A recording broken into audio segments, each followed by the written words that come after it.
Okay, welcome back. Let's get right into part 4, the William J. Clinton years. This is an updated, complete version that the author has released in this most recent edition of The Insiders, Architects of the New World Order. This was written by John F. McManus, and this talks a little bit about Mr. Clinton prior to becoming president. It also talks about Monica Lewinsky. Yes, we will cover that. And we will also talk a little bit about Mrs. Clinton in this chapter. So let's get right into it. Democrat or Republican, it doesn't matter to the insiders. Since at least the days of Franklin Roosevelt, they and their willing servants have dominated both major political parties.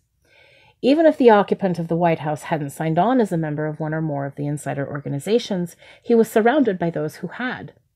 When the 1992 presidential sweepstakes began and George Bush was a sure bet to run for re-election, there was no doubt that the Democrats would select another insider to oppose him.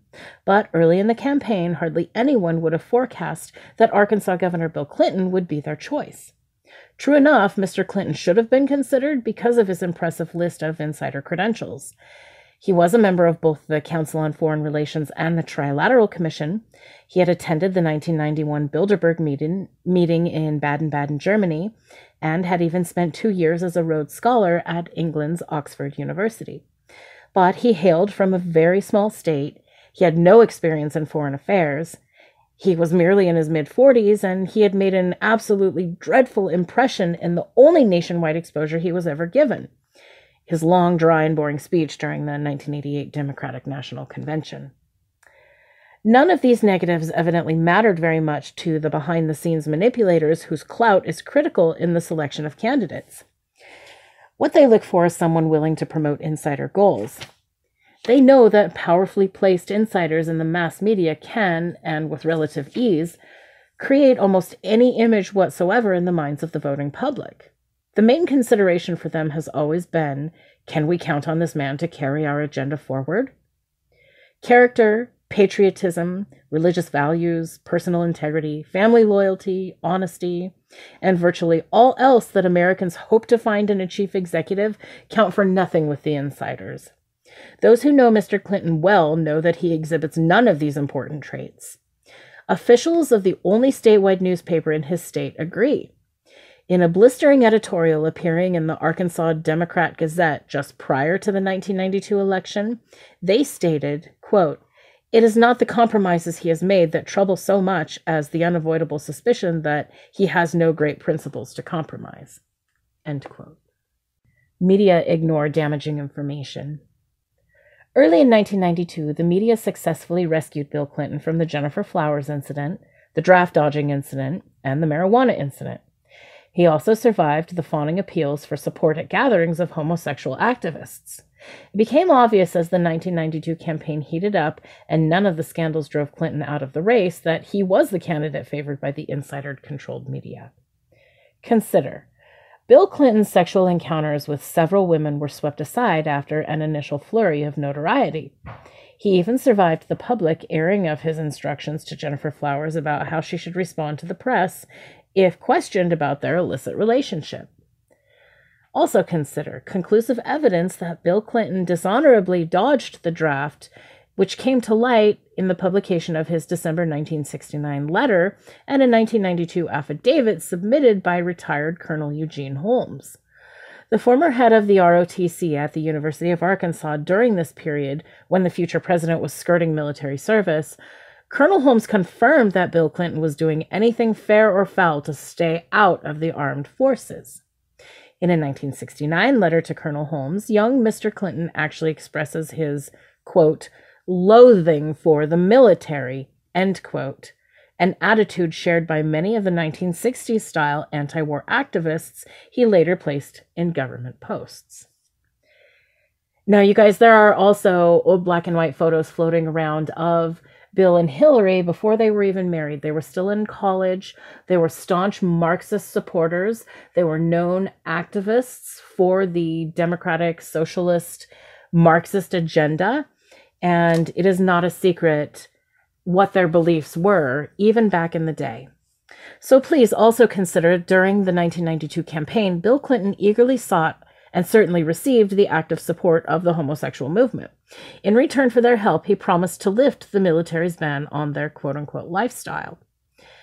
On November 11, 1992, a mere 8 days after the votes had been counted, the president-elect's first policy statement outlined his plan to keep the promise he made to the homosexual lobby.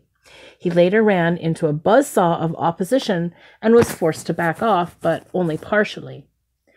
All of these sides of Bill Clinton were again brought to public attention for months after the inauguration when, during a formal speech before U.S. Air Force personnel in Europe, Air Force Major General Howard N. Campbell lambasted the new president for his pot-smoking, gay-loving, draft-dodging, and womanizing. But the general was reprimanded, not the president. I mean, call it like you see it, right? In late May of 1994, President Clinton chose to present posthumous Congressional Medals of Honor to the families of 2 American soldiers killed during 1992's bungled military action in Somalia.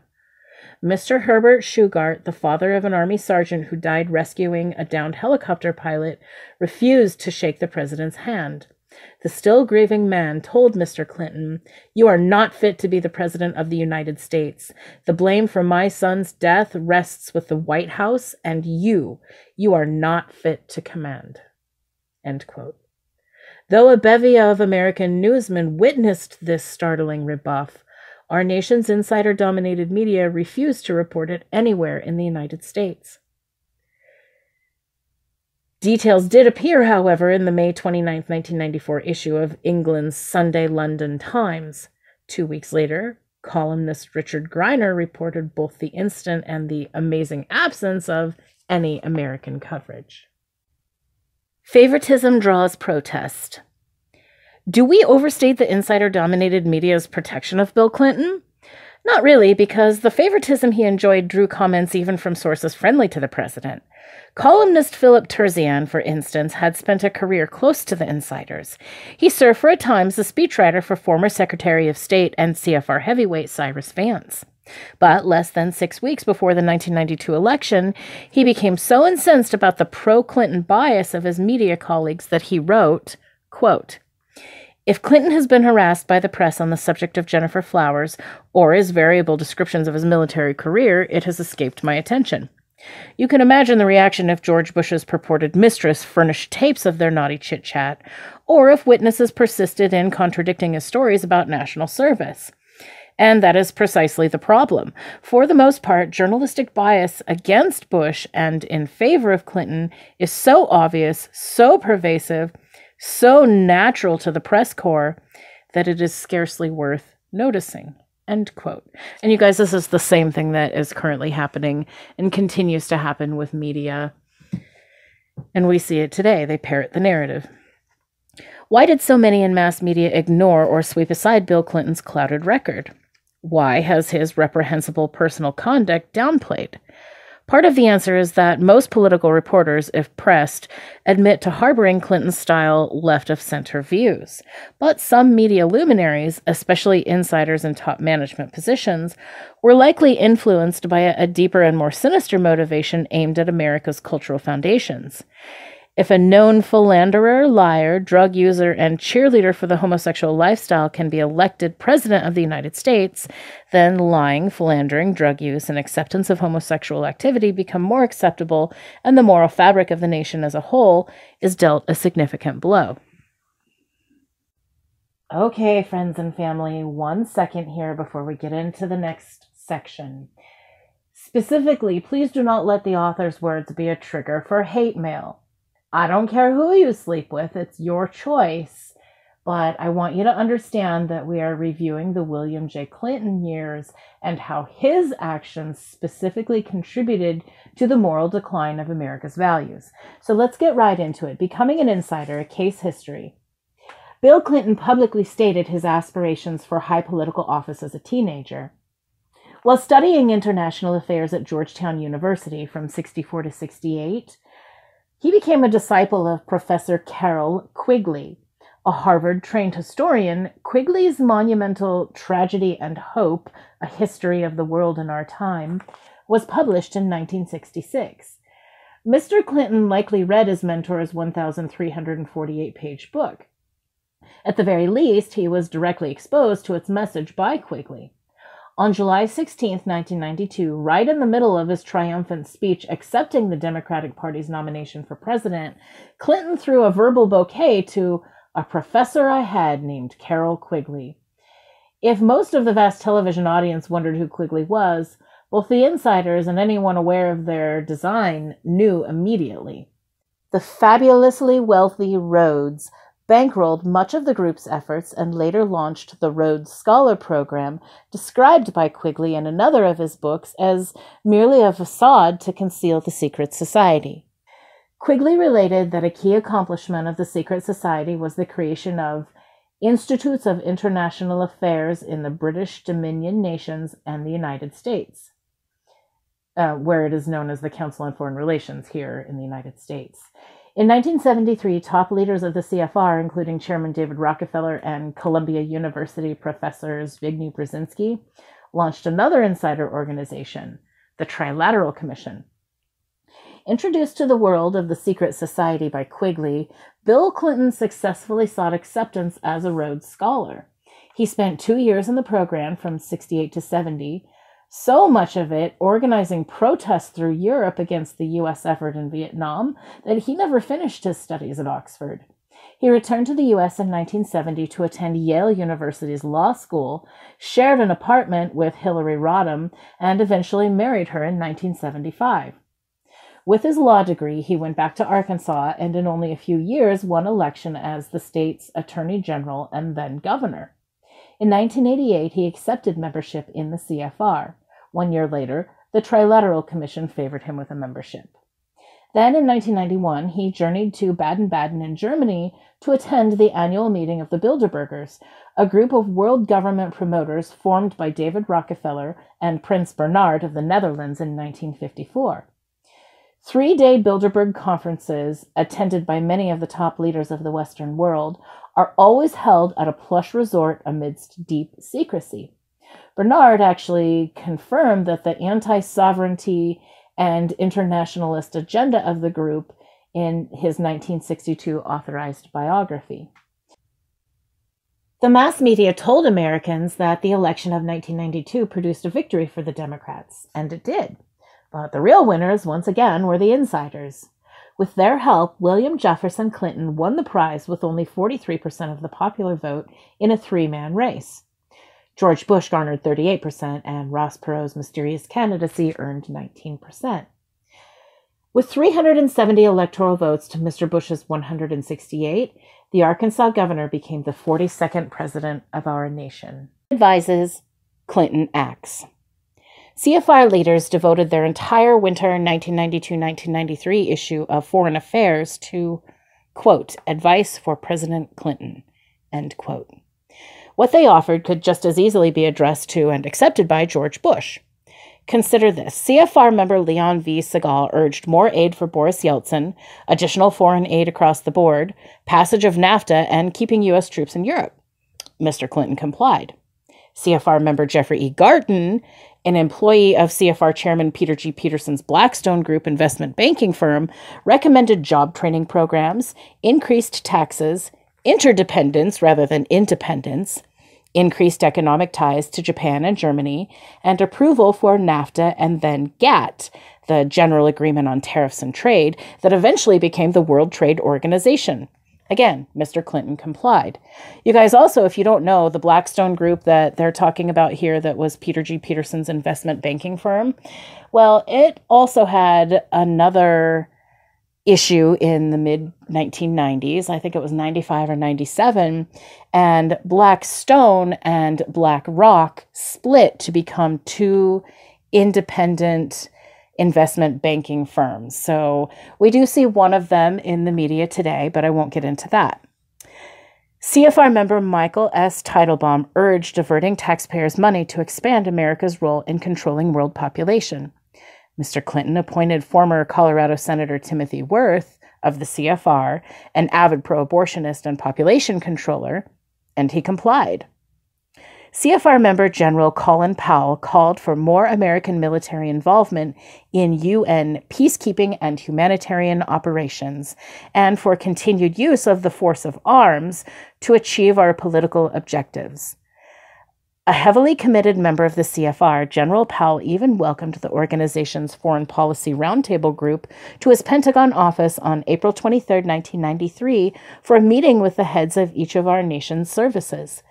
Mr. Clinton then signed Presidential Decision Directive 25, committing the U.S. military to the UN's Globocop, which is also actually unconstitutional. CFR member David M. Lampton and trilateralist Barbara V. Conable urged Mr. Clinton to overlook China's abysmal human rights record and to renew most favored nation status for the communist giant. In June of 1994, Mr. Clinton did exactly as requested and then permanently removed consideration of China's human rights crimes from any future grants of MFN status. Clinton appointments. Not surprisingly, most of the Clinton administration's top appointees have CFR and or TC credentials. The most important post, Secretary of State, was given to Warren Christopher, a CFR board member during the 1980s.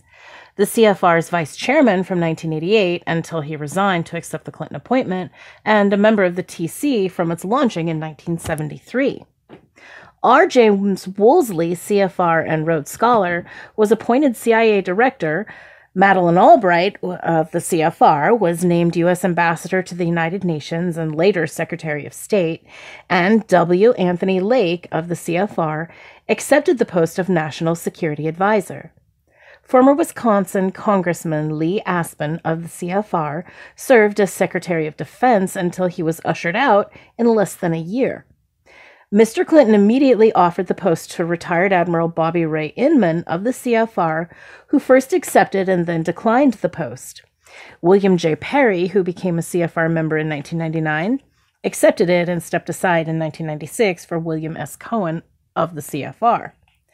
For Secretary of the Treasury, Clinton chose Texas Senator Lloyd Benson, a CFR member during the 1980s. When Benson retired after 2 years, the job went to New York financier Robert E. Rubin of the CFR.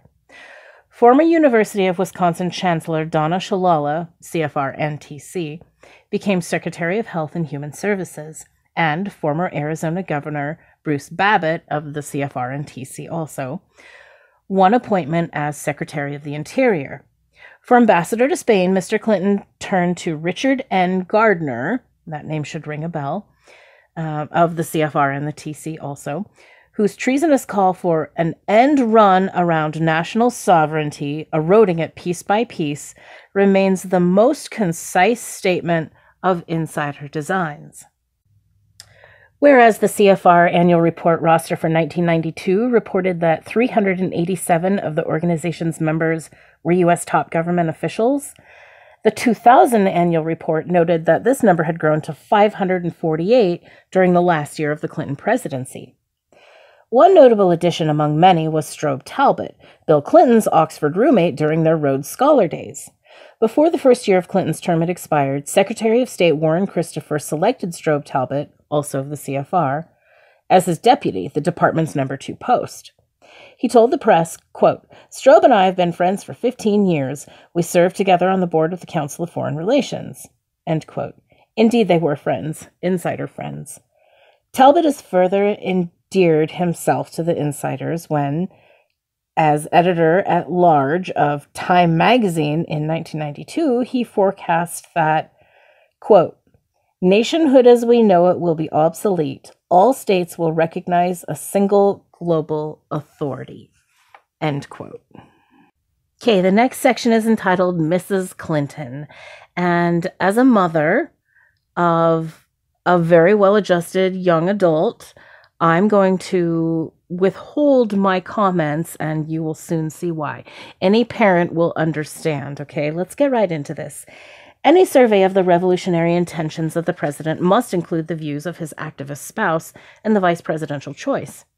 A crusader for the alleged rights of children at the expense of parental prerogatives, Hillary Rodham Clinton has long favored massive expansion of federal child care programs and a radical redefinition of the relationship between parents and their children. Of the various causes she has promoted, perhaps the most egregious is her hope to do away with any legal presumption of the commonality of interest between parents and their children, even wanting to insert a judge as an arbiter in the dispute between parents and a teenager. Appointed chairman of the leftist Legal Services Corporation during the Carter administration, she intensified the organization's advocacy of liberal causes, even illegally diverting LSC funds to political campaigns and programs. As chairman of the New World Foundation, she helped funnel money to an array of far-left groups, including CISPES, the fundraising arm for the communist FMLN in El Salvador, and the National Lawyers Guild, the longtime legal bulwark of the Communist Party USA. Spearheading the administration's drive to socialize American medicine, she barred her disdain for a free enterprise while briefing a congressional panel in July of 1993. Asked if she understood that her proposal to force employers to finance employee health care would financially ruin small and medium-sized businesses, she responded, "I cannot be responsible for saving every undercapitalized entrepreneur in America." Vice President Gore. Insiders who favor more government, even total government, were surely delighted when the Senator Gore was named Bill Clinton's running mate. With his liberal voting record second only to that of ultra-leftist Senator Alan Cranston, a Democrat from California, Gore rarely met an increase in taxes and controls or an additional attack on U.S. independence that he didn't champion. Already well known for far-out views, Gore became the darling of environmental extremists with the publication of his book, Earth in the Balance. Full of unsubstantiated rumors and wild claims offered as scientific facts, the book recommends grandiose schemes for massive new government controls over people and industry. It even called for completely eliminating the internal combustion engine. That, of course, meant goodbye to automobiles and many other useful machines. Destroying checks and balances.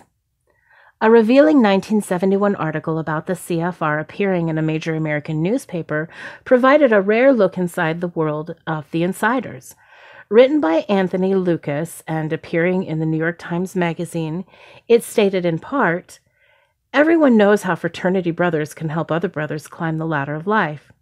If you want to make foreign policy, there's no better fraternity to belong to than the Council."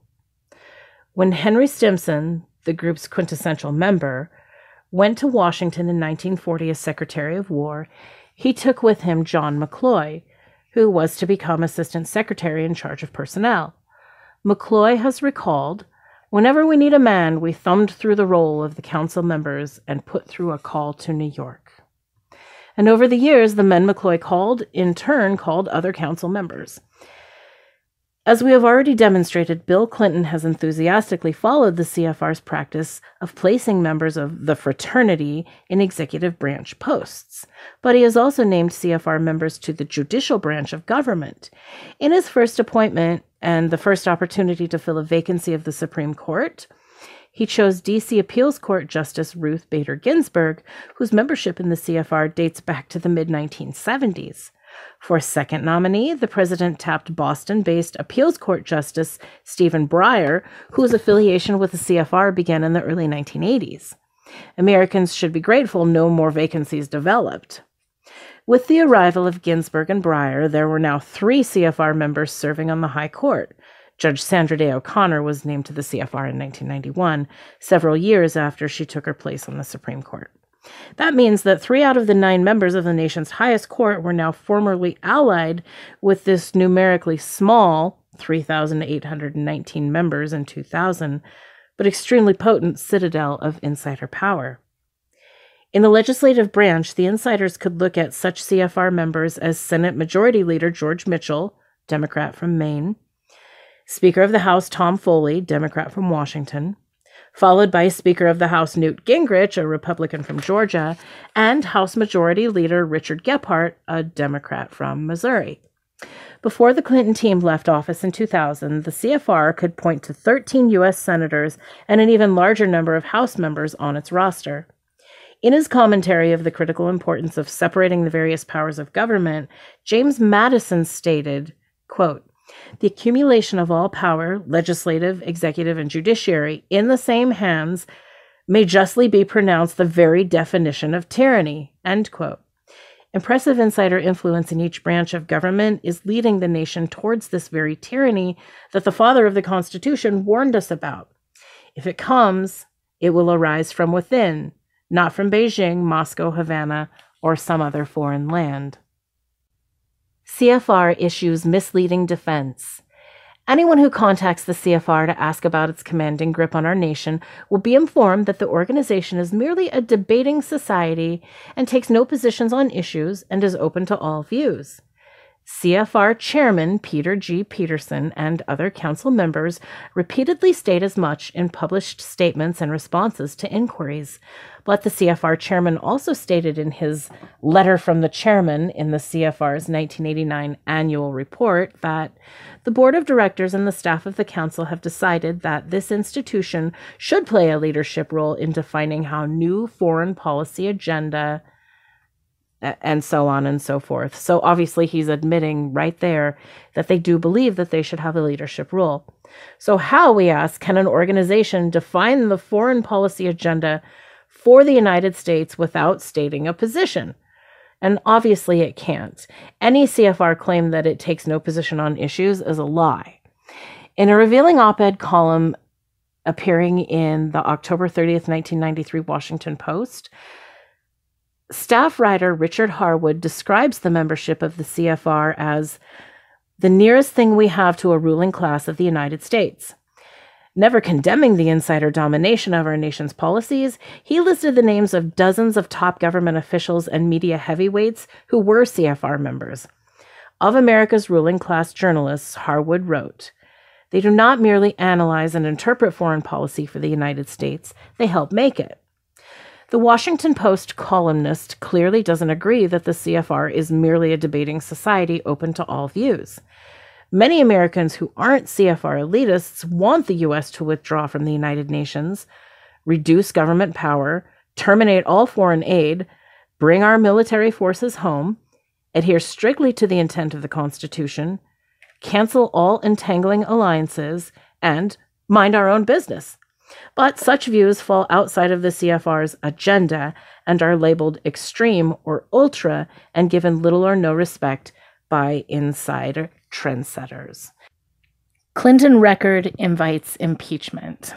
Described by Mr. Clinton in the early 1980s as my longtime friend, John Huang helped arrange a $3.5 million loan from Little Rock's Worthen Bank for the presidential candidate in 1992, and then raised $3 million for the Democratic National Committee prior to the Clinton 1996 re-election effort. The DNC returned half of that amount when evidence showed that it had come from foreign sources, an illegal practice.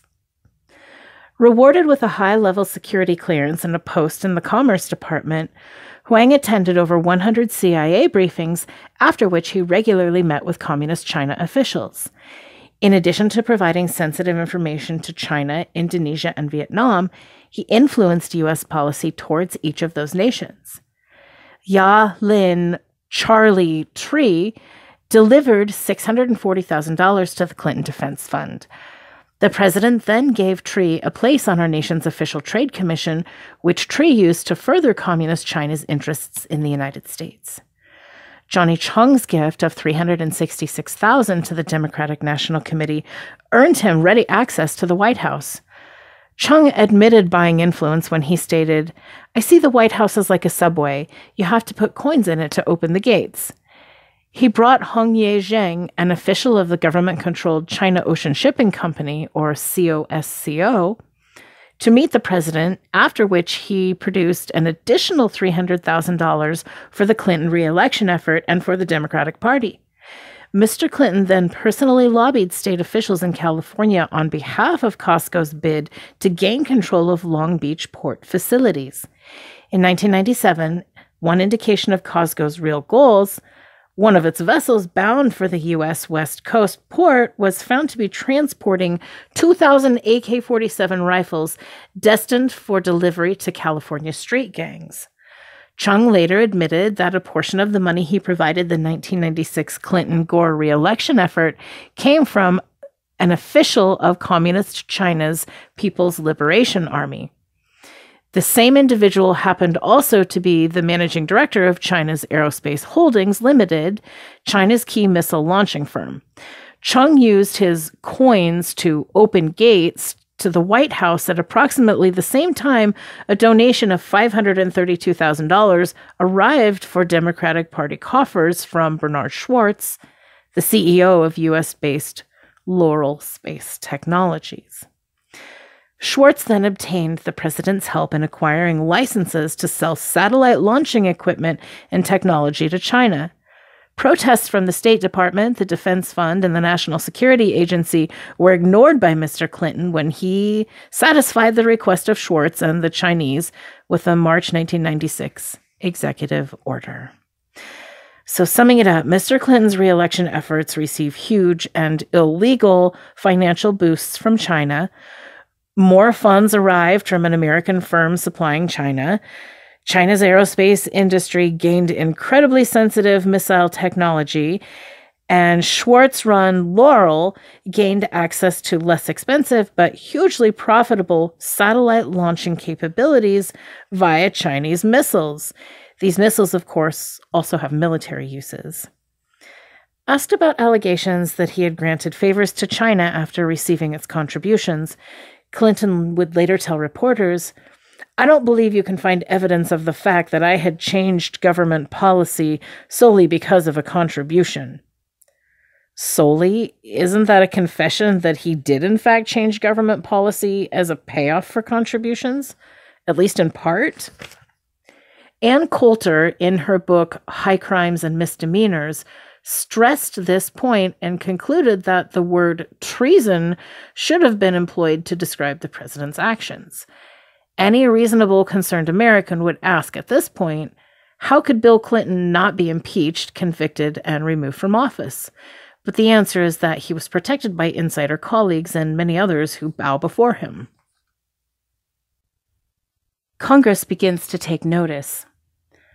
On May 22, 1997, House Judiciary Committee Chairman Henry Hyde, Republican from Illinois, sent a letter to the Justice Department formally requesting an investigation of Clinton-Gore campaign donations traceable to China and whether those contributions had led the president to loosen export controls on military-sensitive equipment sought by China. The letter, jointly signed by Representative Tilly Fowler, a Republican from Florida, pointed specifically to sales of nearly complete missile and strategic bomber facilities, despite opposition from the Defense Department, and the further sale of 46 supercomputers, which Hyde and Fowler stated may have given the People's Republic of China more supercomputer capacity than the entire Defense Department. On July 8, 1997, Senate Government Affairs Committee Chairman Fred Thompson, Republican from Tennessee, led off hearings into campaign finance abuses with details about a Chinese plot to affect our nation's 1996 elections. He charged that substantial sums of money had poured into various Democratic campaigns in order to, quote, subvert our election process and by access and influence furtherance of Chinese government interests, end quote. He named John Huang, Johnny Chung, Charlie Tree, and other Clinton-Gore donors as agents of China. 1 week later, after initially dismissing Thompson's charges, Senator Joseph Lieberman, Democrat from Connecticut, reluctantly admitted that Chinese money had indeed been injected into our nation's political process, quote, with the clear intent to affect America's policy towards China, end quote. On August 25, 1998, House Majority Leader Dick Armory, Republican from Texas, stated, quote, the more you look into the business of transfer of advanced, sophisticated technology to the Chinese military, which seems to be clearly for campaign contributions, the harder it is to stay away from words like treason, end quote. Even columnist William Safire used his space in the Clinton-friendly New York Times to urge Representative Hyde to, focus on what is surely a high crime, a multi-million-dollar illegal overseas fundraising scheme, accompanied by a flip-flop in the China trade policy. Meanwhile, the insiders were getting everything they wanted from Clinton. Lewinsky affair upstages China dealings. Bill Clinton himself was expendable to the insiders. What the insiders could not tolerate, however, was exposure of their agenda that Bill Clinton was implementing. Full disclosure of all aspects of the president's dealings with China, his abuse of office, his staff and supporters, and his willingness to place the national security in jeopardy by arranging for the transfer of material and technology to China, threatened Mr. Clinton, but it also threatened the insider plans for America, those who worked to carry them out, and numerous Clinton-supporting institutions. Clinton himself was disposable, but the team he led was not. Hence, the impeachment process that originally promised to expose much of what was ailing our nation soon became sidetracked. It eventually descended into fodder fit for the supermarket tabloids. The president's conduct with women and his defense of that conduct became key issues, not the harm the president was doing to our nation. How this happened and who should be blamed for allowing it to happen is as follows. In May 1994, former Arkansas state employee Paula Jones sued Bill Clinton for sexual harassment she said occurred in 1991 when Mr. Clinton was still governor of Arkansas. The president's lawyers protested that no one could sue a sitting president. It took a Supreme Court ruling to void that claim and allow the suit to proceed. In the Little Rock courtroom of Judge Susan Weber Wright, Mr. Clinton's difficulties increased when the Jones lawyers won permission to demonstrate a pattern of behavior that would bolster the credibility of their client's charge. More of Bill Clinton's past sexual escapades would now be aired. During a formal deposition in December 1997, the president chose to defend himself with the Jones charge by denying under oath that he had engaged in sexual activity with any government employee since 1986. That was a complete falsehood. Shortly after lying in that instance, the scandal involving Monica Lewinsky made headlines. In a subsequent deposition, Mr. Clinton denied under oath that he had participated in any sexual activity with the famous former White House intern. Conclusive evidence about his involvement with Lewinsky later made obvious the fact that the president had committed perjury a second time. On September 11, 1998, the long-awaited report compiled by independent counsel Kenneth Starr concluded that the president had lied under oath, sought to have others lie to cover up his falsehoods, and attempted to obstruct justice in other ways. It focused almost entirely on the president's reckless sexual conduct and his equally reckless attempt to deny it. With the Starr report's revelation and all the other publicity surrounding the president's sexual escapades, the far more serious charges about jeopardizing national security for contributions were pushed aside. 3 days after the release of the Starr report, Mr. Clinton raced to New York City to speak at Council on Foreign Relations headquarters. His speech dealt with global finance problems, but his message to the nation's insiders elite had to be, look, I'm one of you. I'm still able to function as president and still able to carry out our organization's internationalist agenda. Please use all the clout you have to keep Congress from dumping me. I promise not to be so reckless in the future. The insiders continued to protect their investment in Bill Clinton. Kenneth Starr had been appointed by Attorney General Janet Reno to investigate only some of the charges against the Clinton administration. He distinguished himself first by whitewashing allegations that foul play had led to the strange death of Vincent Foster.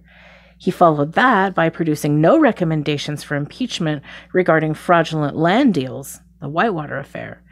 He claimed to be pursuing the abuse of power charges in the firing of White House travel office personnel, the illegal acquisition and use of 900 FBI personnel files, and the unlawful employment of IRS agents to harass perceived enemies. But nothing came of all of these matters. He refrained from delving into the Chinese campaign funding scandal because he was never given authorization to look into it by Janet Reno. And in 2001, when the impeachment issue had faded from the headlines, Kenneth Starr was awarded membership in the CFR. The U.S. Constitution specifically identifies treason and bribery as impeachable offenses. Treason is difficult to prove inasmuch as it requires either a confession or the testimony of two witnesses to an overt act. Bribery is a well-understood offense that can be ascertained without great difficulty and should have been, but wasn't, the principal charge against the president. Even if more serious evidence of impeachable offenses was about to be ignored, the U.S. Constitution states that a president may be impeached and removed from office not only for treason and bribery, but also for other high crimes and misdemeanors. According to the easily discerned intention of the nation's founders, the Constitution's deliberately chosen term high crimes and misdemeanors meant bad conduct that wasn't necessarily a violation of criminal law. In other words, the deliberately chosen word misdemeanors was intended by the founders to apply not to violations of criminal law, but, as the eminent 19th century Justice Joseph Story phrased it, to personal misconduct. A reading of pertinent passages in the Federalist Papers confirms that the founders intended to ensure as much as humanly possible that the president and other top government officials would possess and retain high moral standards. Bad conduct that wasn't punishable by the court was, in their view, grounds for impeachment and removal from office. Such misdemeanors as lying with or without an oath, immorality, betrayal of trust, and abuse of power were, according to the intentions of the founders, worthy of impeachment and removal from office. The charges brought forth in the Starr Report were indeed impeachable offenses, but the Clinton protectors managed to trivialize them. Fully a year before the release of the Starr Report, the House of Representatives directed its Judiciary Committee to determine if the president should be impeached. Without any of the restrictions under which Kenneth Starr had labored, the committee was free to investigate any matter, and it could have produced articles of impeachment dealing with a long list of Clinton offenses not only related to the Lewinsky affair, but to the far more serious charge that the president had compromised national security after accepting substantial amounts of money from Chinese officials. The Judiciary Committee spent a year looking at the Clinton record, and then they chose to rely on the Starr Report alone. The Republican-led panel produced only 4 articles of impeachment, each coinciding with what Starr recommended. On December 19, 1998, the full House approved only 2 of those 4 articles, each of which dealt with Mr. Clinton's conduct during the Paula Jones case: perjury before a grand jury and obstruction of justice. Any charges dealing with bribes emanating from China and numerous other charges that could have been made against the president were ignored. Still, Bill Clinton had indeed been impeached, and it was now up to the Senate to conduct a trial based on the 2 House-approved articles. Congressman Tom DeLay, Republican from Texas, then revealed the existence of realms of evidence that have not been publicly aired and were available only to House members. All of this material dealt with the 2 articles of impeachment approved by the House. The New York Times reported that prior to the House impeachment vote, about a dozen wavering House Republicans were invited into a sealed room where they reviewed a number of documents and came out no longer wavering.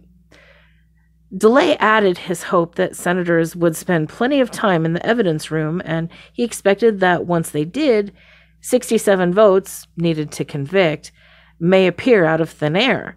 Obviously, the sealed room contains sufficient evidence for the Senate to convict the president on one or both of the impeachment charges presented by the House. The reams of evidence pointed to by Congressman DeLay had been placed under seal by Kenneth Starr and made available only to the House.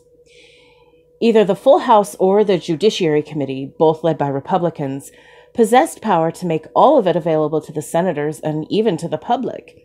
But no such action was forthcoming, and no senator ever examined the evidence pointed to by DeLay. Republican leaders, even in the House, bear some of the responsibility for keeping Mr. Clinton in office. Senate Republicans save Clinton. When the House Judiciary Committee began its investigation of the possibility of impeaching the president, its leaders hired David Shippers as chief investigative counsel.